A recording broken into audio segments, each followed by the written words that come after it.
अस्सलाम वालेकुम नाजरीन, इमरान याकूब खान साहब और फैसल चौधरी साहब के साथ मैं हूं Samina Pasha. Program View Point में आपको खुशामदीद कहती हूं। आज की सबसे बड़ी अहम खबर यही है कि चेयरमैन पीटीआई को गिरफ्तार कर लिया गया है। सेशन अदालत जो कि हुमायूं दिलावर साहब की अदालत थी, उनकी जानिब से बाकायदा अब फैसला सुना दिया गया है उनके खिलाफ। और ना सिर्फ ये कि उन्हें 3 साल कैद और 1 लाख रुपए जुर्माना, बल्कि 5 साल के लिए इंतखाबी सियासत से भी आउट कर दिया गया है और वो इंतखाबी सियासत के लिए नाअहल करार दे दिए गए हैं। उसके फौरी बाद हमने देखा कि इमरान खान साहब को जमान पार्क से गिरफ्तार कर लिया गया और अब उन्हें अटक जेल में कैद कर दिया गया है। अब आगे जाहिर है पीटीआई का तो हुकूमत अमली है कि फैसले को चैलेंज करेंगे, मामला अदालतों में जाएगा। हो सकता है कि उन्हें रिलीफ मिल जाए, ये भी हो सकता है कि उन्हें रिलीफ ना मिले। लेकिन अभी बहुत सारे कानूनी सवालात भी अपनी जगह खड़े हैं, क्योंकि पीटीआई के वकला ये कहते हैं कि वो मुतमिन नहीं है जिस तरीके से ये फैसला दिया गया। बहुत उजलत दिखाई गई है इस केस को चलाने में, जबकि दूसरी जानिब का मौक़िफ़ ये है कि उन्हें भरपूर इंसाफ और सफाई का मौका फराहम किया गया है। क्या वाकई ऐसा है या फिर इसके जो सियासी पहलू हैं उनके ऊपर गौर करना ज़्यादा ज़रूरी है? जैसे कि अभी आपने शुरू में भी सुना कि मरीम नवाज़ साहिबा अपने मुख्तलिफ जलसों में बाकायदा इस बात का बार बार इजहार करती रही हैं कि उन्हें लेवल प्लेइंग फील्ड चाहिए। तो क्या ये उसी की तरफ एक कदम है और जो वो चाह रही थी वैसे वैसे हम मामलात को आगे भी होता देखेंगे, या फिर ये मकाफाते अमल है? बहुत सारे लोगों का तो ये कहना है कि ये ज़रूरी है कि ऐसा उनके साथ भी हो, ताकि आइंदा के लिए ये मिसाल बने कि किसी को पॉलिटिकल विक्टिमाइजेशन का निशाना ना बनाया जा सके। बहरहाल बात वही है कि एक और वज़ीर आज़म नाअहल भी हो गया है और सलाखों के पीछे भी है। आगे क्या होगा इसके ऊपर बात करेंगे और साथ ही साथ बात करेंगे कि इस सारे तनाजुर के बाद अब इंतखाबात कहाँ खड़े हैं। क्या हम ये कह सकते हैं कि इंतखाबात अपने वक्त पर होंगे, या फिर जो आज फैसला मुश्तरका मफादात काउंसिल में किया गया जिसके तहत नई मरदमशुमारी की मंजूरी दे दी गई है, तो उसके बाद तो हल्का बंदियाँ, नई हल्का बंदियाँ लाजमी जुज़्व हैं इलेक्शन कमीशन के लिए, फिर उसका फैसला क्या होगा? क्या वाकई अब इंतखाबात दूरस्त वाली सिचुएशन है? इसके ऊपर भी बात करेंगे। आप सबको खुशामदीद कहती हूँ। पहले चलूँगी मैं इमरान साहब की तरफ। इमरान साहब, सियासी तौर पर ये एक बड़ा अहम दिन जिसमें हमने देखा कि चेयरमैन पीटीआई फाइनली गिरफ्तार हो गए हैं और अटक में उनको कैद कर दिया गया। आपके ख्याल से ये एक्सपेक्टेड चीज़ थी एक, और तकरीबन तमाम ही लोग इस बात को पहले से ही बता रहे थे कि यही होने जा रहा है, तो ये एक इंसाफ पे मबनी फैसला है? बिस्मिल्लाहिर्रहमानिर्रहीम। देखिए समीना, बात ये है कि अगर आपने वो फैसला तफसील से पढ़ा हो तो जज साहब ने जो फैसला लिखा है, अब देखिए मुझे तो अपनी सारी ज़िंदगी में कोई भी ऐसा वकील या फरीक नहीं मिला कि जिसके ख़िलाफ़ फ़ैसला आया हो और उस फैसले पे उसमें इत्मीनान का इज़हार किया हो, या उसने ये कहा हो कि हाँ फ़ैसला ठीक है, वाकई हमारे साथ यही होना चाहिए था। हमेशा जिस फरीक के ख़िलाफ़ भी फ़ैसला आया वो रंजीदा ही नज़र आता है, और उसका वकील भी यही बात करता है कि ये बड़ी नाइंसाफ़ी हुई है, आज इंसाफ की धज्जियाँ बखेर दी गई हैं, उड़ा दी गई हैं, और इंसाफ का कत्ल हो गया। हाँ जी। मामला ये है कि देखें, अगर आप जज साहब का वो फैसला पढ़ें, बिल्कुल फैसले से बहुत से लोगों को इतराज़ हो सकता है, इख्तलाफ हो सकता है, तो उसमें उन्होंने जो पॉइंट्स दिए हैं वो बड़े क्लियर हैं। वो कहते हैं कि जी इन्होंने कोई सबूत नहीं दिया, उन्होंने मौका दिया इनके वकला को, तो वकला आए नहीं, फिर उन्होंने टाइम दिया कि आप 8:30 आ जाएँ, 8:30 के बाद उन्होंने दोबारा टाइम दिया कि आप 11:30 आ जाएँ, लेकिन उस वक्त पे भी वो वकला अगर नहीं गए वहाँ तो फिर उन वकला का भी तो कसूर है। तीसरी बात ये है सबसे अहम कि सियासी मामलात में हम इसको आप सही समझे या गलत, लेकिन हमने ये तय कर दिया बसीयत कौम कि हम हर चीज़ को, हर फैसले को सियासी बुनियादों पे करने की तरफ ले जाते हैं। अब आपने खुद जैसे अपने इंट्रो में कहा, देखिए फैसला हो गया है पीटीआई के पास, चेयरमैन पीटीआई के पास और उनकी कानूनी टीम के पास बहुत सारे फोरम हैं। वो अभी इस्लामाबाद हाई कोर्ट जा सकते हैं, उसके बाद सुप्रीम कोर्ट जा सकते हैं, और अगर वाकई ही आला अदालतें ये समझेगी कि उनके साथ ज़्यादती हुई है तो उन्हें वहाँ से रिलीफ भी मिल जाएगा, और अगर वो समझेंगी कि नहीं ये फैसला ठीक है तो उनको रिलीफ नहीं मिलेगा। लेकिन एक बात ज़रूर है कि जितने रिलीफ चेयरमैन पीटीआई को मिले हैं पाकिस्तान में उसकी नज़ीर कम ही मिलती हैं। उन्हें बहुत रिलीफ मिले हैं, और वो हमेशा कानून की बालादस्ती की बात तो करते थे, लेकिन ख़ुद उन्होंने अनफॉर्चुनेटली उस पर अमल नहीं किया। कैसे? कितनी अदालतों में पेश हो रहे हैं, 200 मुकदमात फेस कर रहे हैं। कितनी दफा गए थे वारंट लेके, तो आगे से वारंट वसूल नहीं होते थे। कितनी दफा उनके गिरफ्तारी के लिए पुलिस जाती थी, तो वहां पे तो कानूनी ऑप्शन ही यूज हुए ना, जो भी थे कानूनी ऑप्शन। कानूनी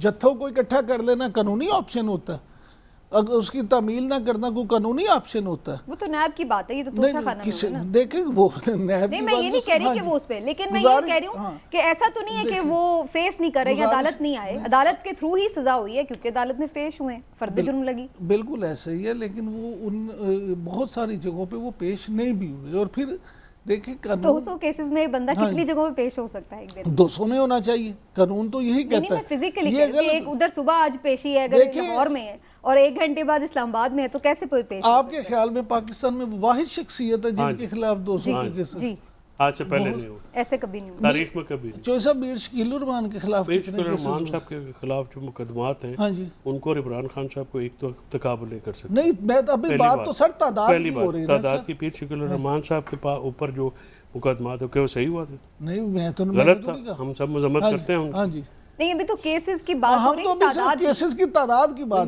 की बात जो है मीर शकील रहमान साहब के ऊपर जो एक इसके ऊपर एक फिर अदालत की तरफ से सुगरा बीबी केस भी आया था, और मीर शकील रहमान साहब के केस के बाद इसमें अदालत ने, सुप्रीम कोर्ट ने ये फिर करार दिया था कि एक वाक़े की एक से ज़्यादा FIR नहीं दे। बिल्कुल ठीक है। और ये फिर प्रिंसिपल उस वक्त ले डाउन हुआ था। ये प्रिंसिपल जो है, उस प्रिंसिपल के ले डाउन होने के बावजूद जो है वो मामलात इस तरह से चले हैं। अब मुझे जो लगता ये है कि जो ये सारे ज़्यादा मुकदमा जो हैं वो अबैटमेंट के 109 के ऊपर जो है अब कानून साजी करनी पड़ेगी, ताकि उसके ऊपर जो जब ये दफ़ा लगाई जाती है, ये दफ़ा जो है, जैसे मैं और आप इस वक्त प्रोग्राम कर रहे हैं, हम तीनों, अगर कोई भी चाहे पाकिस्तान के कानून के मुताबिक हम तीनों पे FIR पाकिस्तान के किसी भी हिस्से में करा सकते हैं कि जी ये वहाँ पे मैंने देखा, ये वहाँ पे मौजूद थे और वहीं पे ये कर रहे थे, और पुलिस जो है वो इसका पर्चा दर्ज करने की मिजाज है कि वो पर्चा दर्ज करेगी, उसके बाद अपनी तफ्तीश का आगाज़ करेगी। तफ्तीश का आगाज़ क्या होगा कि हम तीनों को शायद बुलाएंगे, तफ्तीश में शामिल करेंगे, ये नहीं देखेंगे कि वो उस वक़्त कहाँ थे, ये ठीक है। वो फिर इस तरह से इसको कहते हैं अंग्रेज़ी में abuse of system, abuse of law, यानी आप किसी भी शख्स को, जैद बकर को नाजायज़ तरीके से किसी भी पर्चे में इन्वॉल्व करें। अभी इस पर अच्छा ये प्रिंसिपल तो इसको एक्सप्लेन किया, लेकिन अभी चूँकि हम बात कर रहे हैं तोशा खाना केस की जजमेंट और आगे का लाहेमल क्या होगा, इस पर बात करनी बड़ी ज़रूरी है। और इस वक्त चेयरमैन PTI की कानूनी टीम के का माहिर वकील शुएब शाहीन साहब इस वक्त हमारे साथ मौजूद हैं। आइए उनसे बात करके जानते हैं वो क्या कहते हैं। शुएब साहब, वैसे तो आपका जो एक वर्जन था ऑफिशियल, वो तो हमने देख भी लिया प्रेस कॉन्फ्रेंस में कि आप लोगों को इस फैसले पर काफ़ी एतराज़ात हैं, तो एक आप अगर 2-4 पॉइंट्स पिन पॉइंट कर दें कि क्या एतराज़ात ले करके आप चैलेंज कर रहे हैं इस फैसले को। देखिए, पहली बात तो यह है कि ये तो सदियों पुराना उसूल है ना कि इंसाफ ना सिर्फ हो बल्कि होता हुआ नजर आना चाहिए। आज इसका बरअक्स ये हुआ कि इंसाफ का कत्ल ना सिर्फ हुआ बल्कि होता हुआ नजर आया।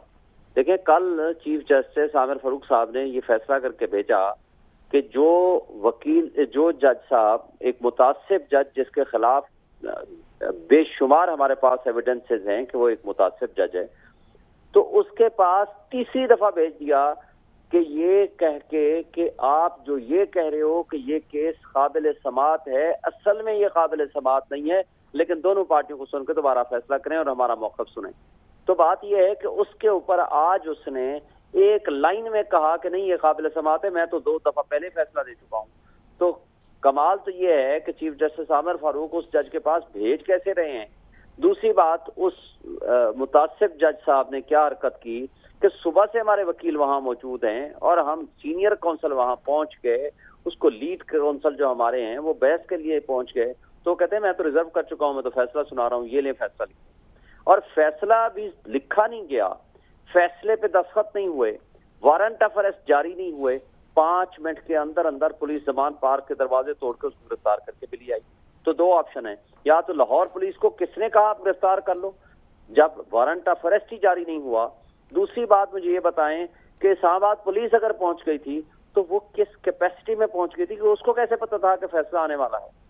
और सिर्फ ये नहीं, बल्कि यहाँ जब हक के दिफा है, कल आमिर फारूक साहब ने ये फैसला दिया कि बिल्कुल आपका जो हक के दिफा खत्म किया है और जो आपके विटनेसेस ना आने का फैसला किया है वो गलत है, उस पर नोटिस जारी कर दिए। अब अगले हफ्ते में नोटिस जारी करने के बाद उसमें स्टे नहीं दिया, अब नीचे से कन्विक्शन हो गई। कल वो ये इस नतीजे में पहुंचते हैं कि नहीं, आपको गवाह लाने चाहिए थे, क्योंकि एक प्रोसिक्यूशन की एविडेंस होती है, एक डिफेंस की एविडेंस होती है, और हमारे जब तक गवाह नहीं आएंगे, ये कहा गया कि जी आप शवाहिद पेश नहीं किए। भाई शवाहिद तो हम गवाहों की सूरत में पेश करेंगे, अपनी डॉक्यूमेंट्री एविडेंस में पेश करेंगे, तो वो तो हमें मौका ही नहीं दिया। अच्छा, कल ये साबित हो जाता है तो मुझे बताएं कि तो फिर 1.5 साल क्या कार्रवाई होती रही शुएब शाहीन साहब? अगर आप लोगों को मौका ही नहीं मिला तो 1.5 साल, ये सब बता रहे हैं हमें कि जी 18 महीने इस केस की समातें हुई हैं, तो क्या होता रहा फिर इस दौरान? पहली बात तो यह है कि ये 18 महीने नहीं हुई, ये 1 अक्टूबर पिछले साल अक्टूबर से है। दूसरी बात यह है कि 4 नवंबर से ऑनवर्ड इमरान खान साहब जख्मी थे, उन पर कातलाना हमला था, और उसके बाद उन्होंने उस पे उनके ऊपर उनको खतरा था और वो कचहरी में नहीं जा रहे थे, और ये हाई कोर्ट ने तय किया कि आइंदा स्पेशल जुडिशल कम्प्लेक्स में उनका ट्रायल होगा। और उसके बाद हम तो सारा प्रोसेस, यानी मेरिट पे दलाइल के तो वक्त बहुत कम मिला। मेरिट पे सुने ना, इस वक्त हुमायूं दिलावर ने ये किया कि इलेक्शन कमीशन के गवाह तो सुन लिए, उनकी तो गवाही आ गई, हमने उस पर जिरा कर ली। जब हमारे गवाहों की बारी आई तो सिर्फ 1 घंटा दिया, 1.5 घंटा बल्कि 12 बजे 12:30 बजे हमने लिस्ट ऑफ विटनेसेस दी, कहा 1 बजे ले आओ। हमने कहा हमारे गवाह कराची में है, 1 दिन या 2 दिन का टाइम दे दें, उनके लिए तो आपने इतने महीने दिए। उसने कहा जी मैं नहीं दे सकता, ये रेलिवेंट ही नहीं है। तो हम तो ये चीख चिल्लाया, ये मुतासिब जज है, ये फैसला हमारा। तो अब शुएब शाहीन साहब दोबारा इस्लामाबाद हाई कोर्ट से ही रुजू कर रहे हैं, वहां तो ऑलरेडी बहुत सारी चीजों पे रिजेक्ट हो गई हैं आपकी अपीलें। नहीं, रिजेक्ट नहीं हुई, उन्होंने रिमांड की थी, रिजेक्शन नहीं हुई, और रिमांड गलत किया था, उसके खिलाफ भी हम सुप्रीम कोर्ट में गए हुए हैं। चेंज ऑफ जज वाला तो रिजेक्ट ही हो गया था ना। जो कानूनी तरीकाकार है उसके मुताबिक हम अपील फाइल करेंगे और साथ सस्पेंशन ऑफ द जजमेंट की करेंगे और इंशाल्लाह बेल कराएंगे। और सुप्रीम कोर्ट में किस चीज की अपील दायर हुई जिस पर आज एतराज भी लगाया गया? आमिर फारूक साहब ने जो कल फैसला उसी जज के पास वापस भेजा है, हमने उसके खिलाफ अपील फाइल की। तो शुएब साहब, अभी ये जो इस फैसले के बाद आज जो आपकी अपील्स हैं, जो पिटिशंस हैं सुप्रीम कोर्ट या हाई कोर्ट के सामने, क्या वो जो हैं वो अब इन्फ्रक्शस नहीं हो जाएंगी, अबेट नहीं हो जाएंगी? क्योंकि ये तो फैसला अब आ गया, अगर आपने अब जो भी अपील करनी है वो तो ज़ाहिर है इसी फैसले के खिलाफ करनी है। देखिए, वो तो खैर कोर्ट में डिपेंड करता है कि अगर उन्होंने, दोनों बातें हो सकती हैं कि वो ये कहें कि सारे ग्राउंड्स आप यहाँ ले लें, लेकिन क्वेश्चन ये है कि जो हमारे कितनी दफा हम इंस्ट्रक्टर्स कराएंगे। जो आमिर फारूक साहब ने बेसिकली ये जजमेंट दी है उसके अंदर कई चीजें उसने गलत लिख दी हैं। ट्रांसफर एप्लीकेशन हमने अभी बहस नहीं की थी, और हमने मेन अपनी क्रिमिनल डिवीजन बहस नहीं की थी, सिर्फ उसने खुद हमें ऑब्जर्व किया कि क्या उस जज के पास दोबारा जाना चाहिए था जिसने माइंड 2 दफा डिस्क्लोज कर दिया। हमने कहा जी आप इस पे सुन लें, उस पे सिर्फ सुना और सारी एप्लीकेशन डिसमिस कर दी या रिमांड कर दिया, जी वापस चले जाएं। तो ट्रांसफर एप्लीकेशन भी डिसमिस कर दी बगैर सुने। तो शुएब साहब, सुप्रीम कोर्ट में दोनों चीजें मुमकिन है। ये जब इलेक्शन कमीशन के सामने मामला चल रहा था तो ऐसा जो रिकॉर्ड से भी पता लगता है, तो ये मामला तो इलेक्शन कमीशन के सामने आपकी लीगल टीम जो थी वो उस वक्त उन्होंने इसको वहाँ पे आर्ग्यू भी किया और वहाँ पे कोई उनकी ऑब्जेक्शंस या उसको वो नहीं लिया उसको। तो आप इसको जब इलेक्शन कमीशन के सामने ये आर्ग्यू भी है और वहाँ पे एक दफ़ा डिस्क्वालिफिकेशन की सज़ा, अगर मैं गलत नहीं हूँ तो हो चुकी है, तो क्या दूसरी दफ़ा डिस्क्वालीफाई किया जा सकता है एक ही केस में? पहली बात तो यह है कि उस वक्त जो डिस्क्वालीफाई नहीं डी सीट किया था, तो डी सीट के खिलाफ भी हमने उसमें रिट पिटीशन फाइल कर रखी है, वो भी पेंडिंग है। जो बुनियाद है इस केस की, पहले तो उसका डिसीजन लेना चाहिए था, वो डिसीजन लिए बगैर या डिसीजन किए बगैर हाई कोर्ट ने इस केस में जी नई ट्रायल जारी रखें। उनको तो बुनियादी केस को डिसाइड करना चाहिए था। और दूसरी बात, आपकी बात दुरुस्त है कि ये सेकंड डिस्क्वालिफिकेशन नहीं हो सकती, क्योंकि डी सीट और डिस्क्वालिफिकेशन जो भी कहें आप, वो तो पहले ही कर चुके हैं। उसके बाद दोबारा इस जजमेंट की बुनियाद पर करना वो तो मुमकिन ही नहीं है। ठीक है शुएब शाहीन साहब, बहुत बहुत शुक्रिया आपका, आपने वक्त दिया। शुएब शाहीन साहब की गुफ्तगू सुनी, काफ़ी सारी चीज़ें हैं जिनको अब ज़ाहिर है चैलेंज करने जा रहे हैं, लेकिन चौधरी साहब आपका इस पर मौक़िफ़ अभी बाकी था, तो मैं पहले आपकी कानूनी राय भी इस पर ले लूँ। आपके ख्याल से ये एक स्ट्रॉन्ग फैसला है या फिर अगैन हम देख रहे हैं कि एक साबिक वज़ीर आज़म के ख़िलाफ़ वीक फैसला आया है? देखिए, प्योरली लीगल ग्राउंड्स के ऊपर आप इसको देखें तो ये काफ़ी वीक फैसला है। उसमें सबसे पहली बात तो ये है कि इस्लामाबाद हाई कोर्ट ने इनकी जो दो जज पहले जो ऑर्डर थे with regard to maintenance of the case, उसको उन्होंने डिसमिस करके खारिज करके दोबारा इनके पास भेजा। लेकिन जैसे कि आज मैं जो शॉर्ट ऑर्डर पढ़ा था तो उसके पहले में उन्होंने कहा कि मैं उन्हीं रीजंस की बुनियाद पर, जो कि पहले हाई कोर्ट रिजेक्ट हो चुकी है, दोबारा जो मेटर्नेबिलिटी की जो एप्लीकेशन है वो मैं रिजेक्ट कर रहा हूँ। इसके साथ साथ उन्होंने ये दो चीज़ें जो उनको एक जो गवाहान उनके पेश न करने का, जिसको राइट ऑफ डिफेंस या हक़ के दफ़ा कहा जाता है, वो ना देखे। देखिए, आर्टिकल 10A इंसर्ट हुआ 18वीं तरमीम में, उसके मुताबिक जो है जो मुल्ज़म है वो तो एक सेटल प्रिंसिपल है कि ब्लू आइड बॉय होता है कानून का, यानी जिस पे इल्ज़ाम लगे लॉ उसकी फेवर कर। बिल्कुल। तो जब आर्टिकल 10A में तो किसी को अगर अपने खिलाफ आप एविडेंस ही पेश ना करने दें, और जिस तरह से जो देखिए ये कोई इसलिए गैर मुतवक्का फ़ैसला तो है नहीं, हम सब एंटिसिपेट कर ही रहे थे इसको पिछले कुछ दिनों से मीडिया के ऊपर। कोई भी आई थिंक कोई शख्स जो है अगर इस पे कोई वैसे एंटिसिपेशन क्यों थी? क्योंकि जो प्रोसीडिंग चल रही थी उसमें बड़ा ऑब्वियस था कि वो गिल्टी हैं, या फिर जो पॉलिटिकल सिनेरियो था वो खुद चीख के बता रहा था कि ये ऑब्वियस नहीं है? उसमें देखिए बहुत सारी चीज़ें हैं जो कि आज इनके वकीला ने भी अपनी प्रेस कॉन्फ्रेंस में भी कहा है। जिस तरीके से स्पीड के साथ एक ट्रायल चलाया गया है वो अनप्रेसिडेंटेड है। मैंने अर्ज़ किया ना कि इस किस्म की कंप्लेंट्स इलेक्शन कमीशन की दूसरे केसेस में भी पड़ी, लेकिन उनको इसने तेज़ी से नहीं किया गया उसको फॉलो अप। और फिर जिस तरह से डेली तारीखें पड़ी और जिस तरीके से फ़ौरन आप एकदम हक़ के दिफा, इस तरह से जो एक जो तरीक़ेकार है ठीक, वो उसके ऊपर सबको एतराज़ है। आज मैं देख रहा हूँ अक्रॉस द बोर्ड जो साफ ब्रेक की तरफ मुझे जाना है, लेकिन इमरान साहब जाने से ब्रेक पर जाने से पहले इसका थोड़ा जो पॉलिटिकल एक वो है उस पर भी बात करना बड़ी ज़रूरी है, और मैं ये सवाल आपकी तरफ भी छोड़े जाऊंगी जो मैं आके ब्रेक से बाद पूछूंगी। लेकिन पहले ये चीज़, ये अटक में क्यों ट्रांसफ़र किया गया? पहले तो ये कहा जा रहा था शायद अडियाला में जाएंगे, लेकिन फिर अटक में भेज दिया गया।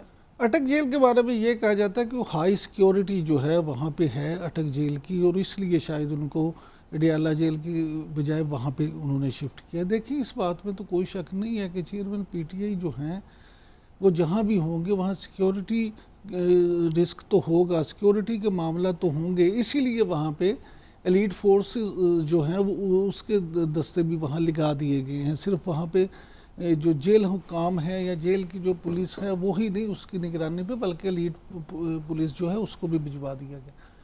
दूसरी बात, अभी जो चोई साहब कह रहे थे लीगल ग्राउंड्स के हवाले से मैं थोड़ा सा एक ज़रूर करना चाहूँगा कि देखें, पाकिस्तान में सियासी शख्सियात के हवाले से ख़ास तौर पे जितने भी फैसले आए हैं वो सब ही लीगल ग्राउंड्स पे अगर देखा जाए तो उसमें वो सुकम रहते हैं, बहुत सुकम रहते हैं। वो आप जुल्फ़कार अली भुट्टो साहब बल्कि सोहरवर्दी साहब से अगर शुरू हो जाएं तो फिर जुल्फ़कार अली वो जानबूझ के तो नहीं ऐसे कोई सुकम छोड़े जाते कि बवक्ते ज़रूरत फिर इस्तेमाल भी हो जाए। हेस्ट में होता है ना, जब आप हेस्ट में कर रहे होते हैं तो फिर बहुत सारी चीज़ें देखिए, जज भी जो इंसान है ना, बल्कि जज का काम बहुत ज़्यादा होता है, उसने दोनों चीज़ों दोनों फ़रीक़ैन के दलाइल भी सुनने हैं, कोई चीज़ रहना जाए एविडेंस देखना है, उसके बाद फैसला करना है। तो जो इसलिए जो जजी जो है वो मुश्किल काम होता है ना, क्योंकि उन्हें आपने हर चीज़ को तोल के फैसला करना है और फ्लॉ रह जाते हैं। और जिस तरह से ये हिस्ट में हुआ है फ्लॉ, इस तरह रहे भुट्टो साहब का भी यही मामला हुआ था, हिस्ट उसमें रहे।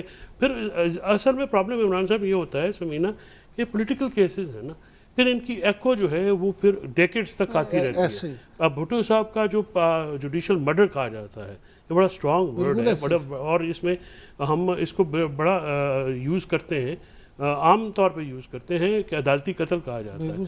तो ये हुआ अनफॉर्चुनेटली। इसी तरह इसका इम्पैक्ट ज़्यादा होता है तो साहब का, हाँ, अब नवाज शरीफ साहब को ये कहा जाता है कि उनके साथ ये हुआ, तो ये देखिए ये चीज़, ये दलील में मंतकी दलील नहीं है। फॉर एग्जांपल मान लेते हैं नवाज शरीफ के साथ जो ट्रायल हुआ वो ठीक नहीं हुआ, उनके साहब का ट्रायल जो इतने होना चाहिए था या उस तरह से नहीं ठीक हुआ, तो क्या इसका ये मतलब है कि फिर आने वाले सारे ट्रायल गलत करते हैं? इसका हरगिज़ ये मतलब नहीं है साहब। तो इसीलिए देखिए, इसीलिए जब आप मिसाल कायम करते हैं और सियासी केसेस में देखिए, ओजे सिम्पसन केस है अमेरिका में, या जॉन एफ कैनेडी केस है, या जो बड़े शख्सियात होती हैं, इमरान खान साहब को जो है कोई किसी को पसंद आए ना पसंद आए, इंटरनेशनली जो है वो एक पॉपुलर शख्सियत है, नोन पर्सनालिटी, आज से नहीं बड़े अरसे से, सियासत में आने से कहीं पहले। तो वो जब आप उनके केसेस को इस तरह से हेस्ट में या इस तरीके से करेंगे और तो उसके जो मयार जो है वो स्टैंडर्ड जो लो होगा तो फिर उसकी गूंज एक ब्रेक लेते हैं नाज़रीन, ब्रेक से वापस आकर बात कि अब ये तो एक होनी थी जो हो गई, तो अब अल्टीमेटली इलेक्शंस का फ्यूचर क्या है, इस पर तफसीली बात होगी। ब्रेक के बाद हमारे साथ रहिएगा।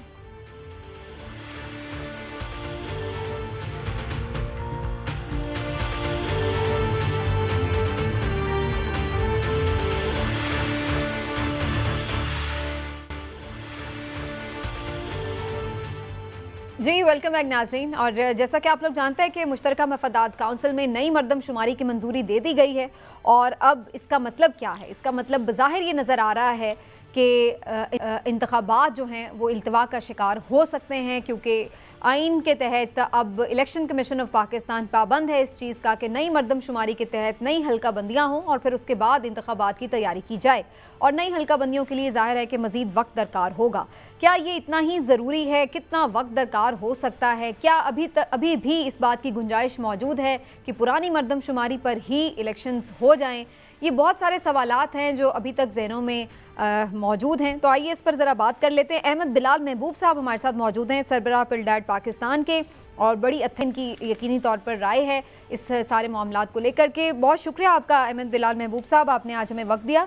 सर जी, ये सबसे पहले यही मेरा बुनियादी सवाल है, जो आज अहम एक मंजूरी दे दी गई है मुश्तरका मफादात काउंसिल में नई मरदमशुमारी की, इस पर अपने तहफ़्फ़ुज़ात भी रखती हैं सियासी जमातें मुख्तलिफ, लेकिन इसके बावजूद भी बहरहाल इसका इजरा तो अब कर दिया जाएगा। तो सर, कितना ज़रूरी है कि इसी मरदमशुमारी के तहत ही अगले इंतखाबात में जाया जाए और नई हल्का बंदियाँ भी हों?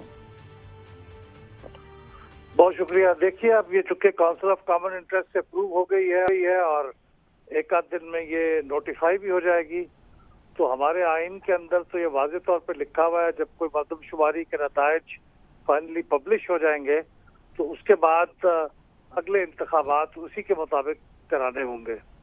तो अब चूंकि ये पब्लिश हो जाएगी तो उसके बाद ये एक कानूनी रिक्वायरमेंट होगी कि हम इसको उसके मुताबिक ही सारे इंतजामात करें, यानी हल्का बंदियाँ वगैरह उसी के मुताबिक ही होंगी। लेकिन अहमद बिलाल महबूब साहब, जो रिक्वायरमेंट तो फिर ये भी है कि 90 दिन में भी इलेक्शन करवाने हैं, जितना वो आइन में दर्ज है तो ये भी तो आइन में दर्ज है, तो इसको आप कैसे हमें इग्नोर करें? जी दुरुस्त है, ये दोनों बातें आइन के दो मुख्तलिफ आर्टिकल्स में लिखी हुई हैं और अब इस मौके पे ये एक दूसरे के साथ मुतजाद हैं, कॉन्ट्राडिक्टरी हैं। तो अगर कोई आदमी इस चीज को चैलेंज करेगा तो फिर इसका हतमी फैसला तो सुप्रीम कोर्ट को करना पड़ेगा। लेकिन बज़ाहिर तो यही लगता है कि इस वक्त हुकूमत तो काउंसिल ऑफ कॉमन इंटरेस्ट से अप्रूवल के बाद अब इसी के मुताबिक इलेक्शन कमीशन से एक्सपेक्ट करेगी तो वो उसको डिलिमिटेशन करे, अनलेस कि अगर ये सुप्रीम कोर्ट को ऐसा हुक्म जारी कर दे जिसमें इसके बरक्स कुछ कहा गया हो। अहमद साहब, ये फरमाएगा कि आपने आज ये भी ये कहा है कि जो काउंसिल ऑफ कॉमन इंटरेस्ट में 2 निगरान वज़राए आला की रिप्रेजेंटेशन है, शायद वो इलेक्शन एक्ट से भी मुतसादम है, और दूसरा आइन के मुताबिक जो CCI की जो ये फ़ैसले हैं इनको जॉइंट सेशन में भी अप्रूव करना है। तो ये अब जो जॉइंट सेशन में अप्रूवल है वो अभी तक रहती है। तीसरी बात ये है कि ये आर्टिकल 51(3) में जो कि हर सूबे की जो नेशनल असम्बली की जो सीटें हैं वो एलोकेटेड हैं और फिर रिस्पेक्टिवली हर प्रोविंस की आर्टिकल 104 में वो भी हैं।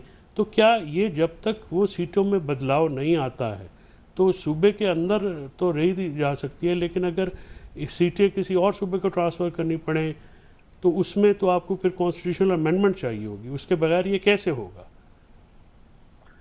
अच्छा, ये बड़ी दिलचस्प बात यह है, जिसे अंग्रेजी में कहते हैं ना, it is too good to be true. वो दिलचस्प बात यह है कि ये जो नई मरदमशुमारी के नताइज आज रिलीज किए हैं पाकिस्तान ब्यूरो ऑफ स्टैटिस्टिक्स ने इस काउंसिल ऑफ कॉमन इंटरेस्ट की अप्रूवल के बाद, उसके अंदर सूबों के अंदर जो नशिस्तों की तब्दीली है वो है ही नहीं। वो कोई जरूरत ही नहीं होगी सूबों की नशिस्तों में तब्दीली की, क्योंकि वो प्रोपोर्शन जो है उन्होंने ऐसा प्रोपोर्शन है कि आप जिसकी जितनी सीटें हैं उतनी ही रहेंगी, अच्छा। उसमें कोई तब्दीली नहीं है। लेकिन इसका साहब माजरत के मतलब यह है कि साथ आईनी जैसे तरमीम की जरूरत ही दही सिंध और अर्बन सिंध की जो फ़र्क आया है, उससे क्या ये दही सिंध की सीटें अर्बन सिंध को मुंतकिल नहीं होंगी जी? नहीं, देखिए जो सूबों की एलोकेशन है ना, उसके लिए तो आईनी तरमीम की जरूरत है, जी ठीक। लेकिन जो विद इन ए प्रोविंस उसमें जो वो कह रहे हैं यानी इंट्रा प्रोविंशियल जो तब्दीलियां हैं, उसके लिए आईनी तरमीम की जरूरत नहीं है। बिल्कुल ठीक वो कह तो रहे हैं। इलेक्शन कमीशन इन स्टैटिस्टिक्स की बुनियाद पे खुद कर सकता है। बिल्कुल तो ठीक वो तब्दीलियां जो हुई हैं वो भी ऐसी तब्दीलियां हैं जो कि जिन लोगों को खुश करना मकसूद था, उनकी खुशी के मुताबिक ये तब्दीलियां हो गई अच्छा। हैं। अगरचे उसके अभी तक स्टैटिस्टिक्स वाज़े रिलीज नहीं किए गए, लेकिन जो उन्होंने जिक्र किया मसला आज MKM ने कि कराची की सीटें 2 या 3 बढ़ जाएंगी कौमी असम्बली की, और 3 या 4 सूबाई असम्बली की बढ़ जाएंगी, तो ये भी एक बहुत डिजायरेबल आउटकम है। तो ये सारी चीजें इतनी अच्छी है इसके अंदर हुई है कि कोई मुझे एतराज ही नहीं बहुत करेगा। हैरानी हो रही है। अच्छा, अहमद बिलाल साहब ये फरमाइएगा कि अभी आपकी जो बात से नतीजा हज किया जा सकता है, तो क्या आप ये समझते हैं कि ये जो डिजिटल मरदमशुमारी है ये भी हकाइक पे मबनी नहीं है, इसमें भी मर्जी और मंशा शामिल की गई है? देखिए, डिजिटल मरदमशुमारी तो बिल्कुल ऐसे ही है ना जैसे हम कंप्यूटर यूज करते हैं। है तो हाथों में इंसानों के। कंप्यूटर में जो लिखना चाहूँ वही लिखेगा ना कंप्यूटर, मैं भी जो उसके अंदर एंटर करूंगा वही होगा। सिर्फ ये है कि ये जरा क्विक हो जाएगा, इससे चीजें जो नतायज हिसाब किताब में आसानी हो जाएगी, लेकिन डेटा तो इंसानों ने। लेकिन सर, जो ये आपने जो बात सवाल की फिर ना, वो है सवाल। लेकिन सर जो इंटरम CMs की आप हाँ। की वो थी, क्या उनका अगर इस पे उसपे डाउट भी था जरा सर कि वो आप निगरान रोशनी डाल वजीर दें कि आला वोट कर रहे हैं? क्या जो 2 सूबे तो इलेक्टेड रिप्रेजेंटेटिव हैं CMs, वो तो समझ में आती है, बट वो जो ये ख्वाजा आसिफ केस भी है 2013 के में रेड विद इलेक्शन एक्ट, तो ये तो मेजर पॉलिसी डिसीजन है जो पॉपुलेशन और सेंसस का। तो क्या जो रिप्रेजेंटेशन है इंटरम CMs की, how good that would be? देखिए, ये मामला भी फिर अदालत पे जाने वाला है, क्योंकि जो अल्फाज हैं वो ये हैं, the caretaker government shall not take major policy decisions except on urgent matters. तो आप ये हुकूमत इसकी इंटरप्रिटेशन ये कर सकती है कि ये तो अर्जेंट मैटर है था, तो उसका फाइनल कंक्लूसिव इंटरप्रिटेशन जो है हतमी तौर पे वो तो फिर सुप्रीम कोर्ट ही कर पाएगी। नहीं तो यानी इसका आपका ख्याल में ये चीज़ जो है फिर आपको सुप्रीम कोर्ट में लैंड करती हुई दिखाई देती है, और लेकिन सुप्रीम कोर्ट के फैसलों के ऊपर तो पहले भी अमल नहीं हुआ, तो अब भी एक नहीं एतमाद तो रहेगा। सब एक और बात भी है अहमद बिलाल साहब कि ये जो 2-3 इश्यूज हैं, ये अगर सारे सुप्रीम कोर्ट में चले जाते हैं तो उस पर भी तो टाइम लगेगा, हल्का बंदियों पे भी टाइम लगेगा, अदालतों में भी टाइम लगेगा, तो फिर ये इलेक्शन कब होंगे? यही नतीजा अखज़ किया जा सकता है कि इलेक्शन तो फिर अभी हनूज इलेक्शन दूरस्त। इलेक्शन तो बहरहाल मुलतवी होंगे अगर ये मरदमशुमारी रिलीज हो गई है जैसे, और उसकी नोटिफिकेशन हो जाएगी, और वो अगर रिवर्स नहीं होती और ये नोटिफिकेशन रहती है तो यकीनन फिर हल्का बंदियों के लिए कुछ 4 महीने चाहिए होंगे। अगर उसे बहुत भी कम कर लें तो हो सकता है सारी हल्का बंदियां ना करनी पड़े, तो 3 महीने तो बहरहाल चाहिए होंगे। तो 3 महीने अगर इसमें इजाफा कर दें 3 महीने के शेड्यूल में, तो ये 6 महीने। अगर शेड्यूल में भी 1 महीने की कमी कर दी जाए तो 5 महीने। यूं समझिए कि ये फरवरी मार्च अर्लीस्ट इलेक्शन हो पाएंगे। लेकिन अहमद बिलाल महबूब साहब, एक और भी यहाँ पर बड़ी इंपॉर्टेंट बात है कि हम देख रहे हैं कि सदर साहब भी सुबुकदोश हो जाएंगे अपने ओहदे से आई गेस सितंबर में, और उसके बाद फिर सेनेट के इलेक्शन भी हैं मार्च में। तो अगर हमारा इलेक्टोरल कॉलेज ही पूरा नहीं है, असम्बलियाँ ही मौजूद नहीं होंगी, तो इसका मतलब तो ये हुआ कि फिर सदर का इंतखाब भी मुमकिन नहीं हो सकेगा, फिर इसी तरह सेनेट का इलेक्शन भी डिले हो जाएगा। मेरा ख्याल है फरवरी तक तो बहरहाल इलेक्शन कराने पड़ेंगे, तो ये फरवरी तक इलेक्शन डेफर हो जाएंगे, और फरवरी में जब ये हो जाएगा तो मार्च के सेनेट के इलेक्शन भी फिर नई असम्बलियां कर लेंगी, और सदर ममलिकत का इंतखाब भी उसके बाद हो जाएगा। तब तक तो सदर ममलिकत जो है वो कंटिन्यू करेंगे। जी हाँ, आइन के मुताबिक तो यही है कि जब तक नए सदर ममलिकत ना आ जाए वो अपना ओहदे पे मौजूद रहेंगे, इल्ला ये कि वो उसको ना कंटिन्यू करना चाहे रिजाइन करना चाहें तो फिर वो कायम मकाम वाली सूरत होगी, वरना अगर ये जारी रखना चाहेंगे तो वो फिर तो आइन तो यही कहता है। अहमद बिलाल महबूब साहब, बहुत बहुत शुक्रिया आपका, थैंक यू सो मच, बड़ी क्लैरिटी से आपने चीज़ों के ऊपर रहनुमाई की। तो अब इमरान साहब, आपकी खबर क्या है इसके ऊपर कि फरवरी में वो कह रहे हैं कि अगर बहुत भी हम मिनिमम कर लें, बड़ी तूफ़ानी स्पीड से भी इलेक्शन कमीशन अपने काम करे तो फरवरी में नज़र आ रहे हैं, लेकिन क्या मुक़्तदर हल्के मौजूदा हुक्मरान ये भी इसी पर आपको कन्विंस्ड नज़र आ रहे हैं कि फरवरी में करवा लें इलेक्शन? देखिए, मौजूदा हुक्मरान जो हैं वो तो इलेक्शन अब करवाना चाहते हैं, उनकी तो ये ख्वाहिश है कि किसी तौर पे भी इलेक्शन बहुत आगे ना चले जाएं। लेकिन इन सारे मामलात में अगर अहमद बिलाल साहब की आप बातें सुने तो जैसे मैंने उनसे सवाल भी किया था कि अगर हल्का बंदियों पे वो कहते हैं जी 3 से 4 माह लगेंगे, फिर जैसे कल भी हमने यहाँ प्रोग्राम में बात की थी कि हल्का बंदियाँ जो हैं वो सियासतदानों के लिए ज़िंदगी मौत का खेल होता है।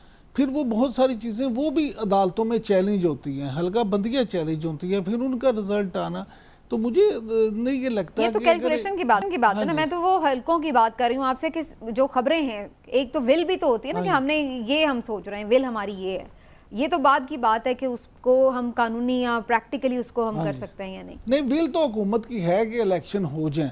अब तो नून लीग भी ये चाहती है कि इलेक्शन हो। ठीक है, लेकिन राना सनाउल्लाह साहब आज कह रहे थे कि वक्त पर इलेक्शन हो जाएंगे। चौधरी साहब वो कुछ और कहते हैं, वज़ीर आज़म कुछ और कहते हैं, आपस में कोऑर्डिनेशन की कमी लगती है।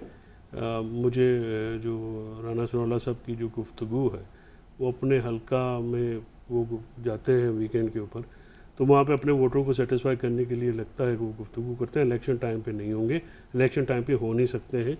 जो इसको कॉन्स्टिट्यूशनल ये एक स्टर आया है या इसको ये जो एक मुकासमा आया है आइनी, ये अदालत में जाएगा, अदालत को इस पर बैठना पड़ेगा। उस वक़्त नई अदालत होगी। ये मामला जो हैं अभी इस हुकूमत के पास, इस अदालत के पास भी अगर गए तो फिर यहाँ पे बहस हो जाएगी, नया बेंच और बड़ा बेंच और छोटा बेंच, और ये वो जिस तरह से पहले भी हम और लोग, सितंबर से पहले तो बड़ा बेंच बन भी नहीं ना सकता। नहीं, बड़ा बेंच तो देखिए बन सकता है अगर कोई विल हो। मसला ये है कि बहुत सारे जजेस अवेलेबल भी नहीं, बिल्कुल ऐसे, और बहुत ज़्यादा अवेलेबल जजेस बैठना भी नहीं चाहते। देखिए, जजेस भी तो इंसान हैं, अब उनके ऊपर फिंगर पॉइंटिंग शुरू हो जाती है, टीवी पर डिस्कस होना शुरू हो जाते हैं, तो वो ये भी तो सोचते होंगे कि हम क्यों एक मामले में बैठे भी अपना बोझ भी लें, हम फैसले भी करें और उसके बाद हमारे ऊपर पॉजिटिव नेगेटिव कमेंट्स भी हों। तो नॉर्मली जजेस जो हैं दे डोंट वांट कि कोई उनके ऊपर कमेंट। एक ब्रेक लेते हैं, एक पर जा तो रहे हम, उसके बाद बड़ी इंपॉर्टेंट डिस्कशन है हमारी। 5 अगस्त आज पाकिस्तान में मनाया गया यौम इस्तेहसाल के नाम से, और आप सब जानते हैं कि इसकी वजह क्या है कि जिस तरह से 4 साल पहले एक गासिबाना किस्म का हक इस्तेमाल किया इंडिया ने, हक तो खैर नहीं था, गासिबाना जो है, और वो ये कि जो कश्मीर की खुसूसी हैसियत थी उसको ख़त्म किया गया एक तरमीम के ज़रिए। तो क्या इसके बाद पाकिस्तान ने वो किरदार अदा किया जो करना चाहिए था? कैसे इस सारे मामले को टैकल करना चाहिए था? इसके ऊपर तफसीली बात करते हैं, ब्रेक के बाद हमारे साथ रहिएगा।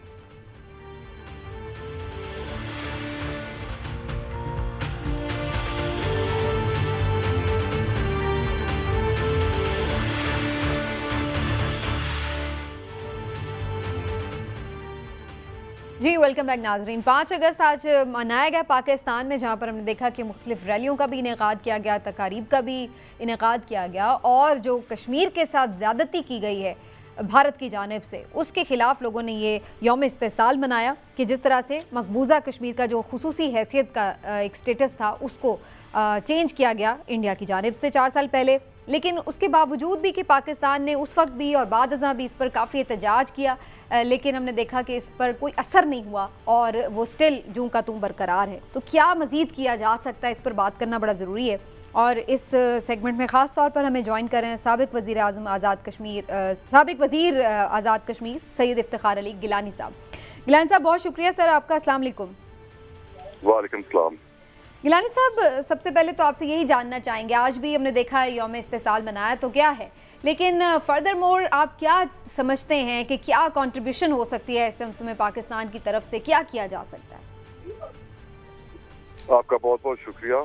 और जैसे कि ये इशू 2019 से लेके अभी तक एक पेंडिंग इशू है और नेशनली और इंटरनेशनली जो है ये हर साल हाईलाइट होता है, उसके अलावा भी होता है, लेकिन इसके ये इवेंचुअली इसका सेटलमेंट तो कश्मीर इशू के साथ रिलेटेड है।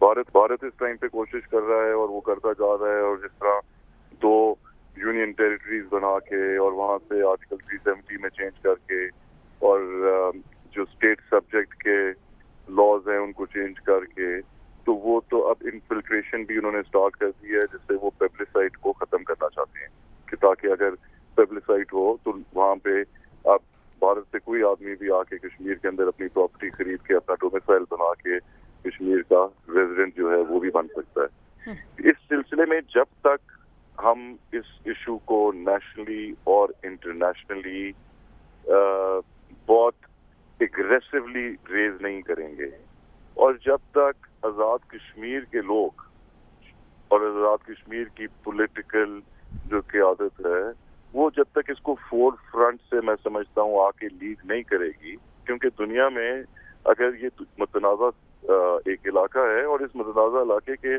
जो लोग हैं जो डायरेक्टली अफेक्टेड है, अगर किसी दूसरे पे किसी की बात का कोई असर होगा तो वो शायद इस इलाके के किसी आदमी की, इस खित्ते के किसी लीडर की बात का असर ज्यादा होगा।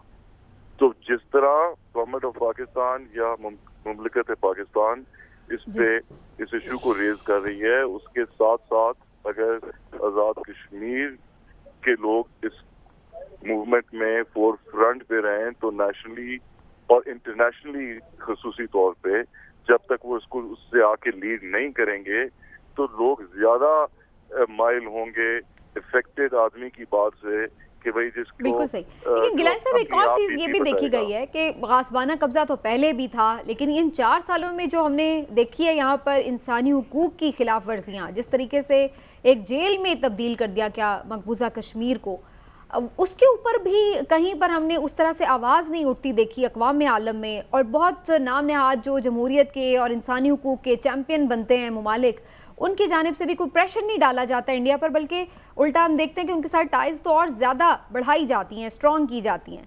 तो ये दोहरा मयार आप क्यों समझते हैं, ऐसा क्यों है? देखिए, economic it is very simple. सब आजकल दुनिया के अंदर सारी जंग जो है वो माशियात के ऊपर, आपके इकोनॉमिक्स के ऊपर है। इंडियन एक बड़ी मार्केट है, लोग इंटरनेशनली लोग जब अपना उस पर फाइनेंशियल इंटरेस्ट देखते हैं तो वो उनके साथ हो जाते हैं। इसीलिए इस चीज को जिस तरह हुकूमत या मैंने पहले बात की कि मुमलिकत पाकिस्तान जो है वो जिस तरह उसको आगे लेके जा रही है, उसके साथ अभी तक गिलानी साहब इस चीज को रियलाइज करने की जरूरत है कि अभी हमारा वकील पाकिस्तान है आजाद कश्मीर के लोगों का, और वो इस चीज को लेके आगे बढ़ रहा है और वो उस पर अपनी पूरी एफर्ट्स हो रही हैं और दुनिया उसके ऊपर नहीं आ रही है, तो उसके अंदर थोड़ी सी स्ट्रेटजी। अच्छा गिलानी साहब ये फरमाइएगा कि जिस तरह से कश्मीर में भारत जो है वो पहाड़ तोड़ रहा है जुल्म सितम के, कभी पैलेट गनों के ज़रिए से, कभी माओ के बेटे छीन के, तो क्या आप समझते हैं कि सिर्फ इसी तरह से योम इस्तेहसाल के मौके पर हम इज़हार यकजहती कर दें और रैलियां निकाल दें तो इससे इंडिया की सेहत पे कोई फ़र्क पड़ेगा? नहीं पड़ेगा जी, लेकिन पड़ेगा भी और नहीं भी पड़ेगा। देखें, दो ही तरीके हैं, वो तो आपको दे नहीं रहा, हम जंग करके तो ले नहीं सक रहे, या हम जाके इंडिया के साथ जंग करें और हम कहें कि भाई ये हम अपना हिस्सा जो है वो वापस ले रहे हैं। देखिए, यहाँ पे डिवाइडेड फैमिलीज के लोग हैं, आधी फैमिलीज इधर हैं, आधी फैमिलीज उधर हैं। हम तो इस चीज को चाहते हैं। अब जब तक नेशनली इंटरनेशनली हर लेवल पे लोग, अब हमने किस तरीके से आप कहे कि दुनिया को इस चीज पे कन्विंस करना है कि वो उसके ऊपर अपना प्रेशर डाले। डिप्लोमेटिकली ही हम प्रेशराइज कर सकते हैं। बात की कि वो भी उन पे भी जूं की तूं, कोई फर्क ही नहीं पड़ रहा है किसी बात के ऊपर कि वो भी आके जिस वजह से भी, चाहे फाइनेंशियल है चाहे जो भी है, उसकी वजह से बाकी लोग भी हो जाते हैं। तो इसमें हम जब तक अपनी आवाज को ज्यादा बुलंद ही कर सकते हैं, हमें शायद इतना शोर डालने की जरूरत है कि दुनिया इस पे मजबूर हो जाए। ठीक है, एक तरीका है कि जिसको लेके हम बिल्कुल सही, इसको हमें पुरजोर करना होगा आवाज़ को। बहुत शुक्रिया आपका सईद इफ्तिखार अली गिलानी साहब। लेकिन चौधरी साहब, यहाँ पर तो हमें अपनी रहती है हर वक्त, तो हम क्या करें? जो हमारे पास पाकिस्तान है, हम उसमें ही जो मामलात हैं उसको संभालने में लगे हुए हैं और कश्मीर हमारे से सरफे नज़र हो जाता है। देखिए, बात यह है कि जो मसला कश्मीर है, जब वैसे जो गिलानी साहब ने बिल्कुल ठीक कहा है, उसकी लीड जो है वो पाकिस्तानी रियासत पाकिस्तान ने हमेशा अपनी जो इखलाकी और सियासी सपोर्ट दी है बहुत ज़्यादा दी है। अब इसको जो कश्मीर के अंदर से एक यूनाइटेड जो है आवाज़ उठने की ज़रूरत है। कश्मीर का जो एक मुतनाज़ा हैसियत है आर्टिकल 370 को कॉम्प्रोमाइज़ करके, जो ये आपको पता है कश्मीर का मामला जो है ये पाकिस्तान, इंडिया और इसमें चाइना भी फरीक है। पाकिस्तान को चाइना को मिल के इस बात को जो है ज़्यादा मुतहरिक होना पड़ेगा। इस पे जो वहाँ पे इंसानी हकूक़ की खिलाफ वर्जियाँ हैं उनको ऊपर हमें हाईलाइट करना पड़ेगा। और आपने बिल्कुल सही बात की कि सिर्फ रैलीज़ करने से या जुलूस निकाल देने से वो काम नहीं चलेगा। इसको एक बाकायदा ऑर्गेनाइज कैंपेन करके नेशनली और इंटरनेशनली इसको हाईलाइट करने के अलावा जो है हमारे पास कोई ऑप्शन नहीं है। डिप्लोमेटिक के ऑप्शंस होते हैं और दोबारा जो है कश्मीर को हमारे जो पीछे बहुत ही ज़बरदस्त किस्म के जो डिप्लोमेट्स हैं जो उनको भी शामिल करके कॉम्प्रिहेंसिव प्लान करने की जरूरत है और वो जरूर होनी चाहिए। और पाकिस्तानी एम्बेसीज इसमें बहुत अहम किरदार अदा कर सकते हैं। बिल्कुल। वक्त प्रोग्राम का खत्म हो गया नाज़रीन, इंशाल्लाह फिर आपसे मुलाकात करेंगे। अपना ख्याल रखिए। आज के प्रोग्राम को यहीं समेटते हैं। अल्लाह हाफिज़।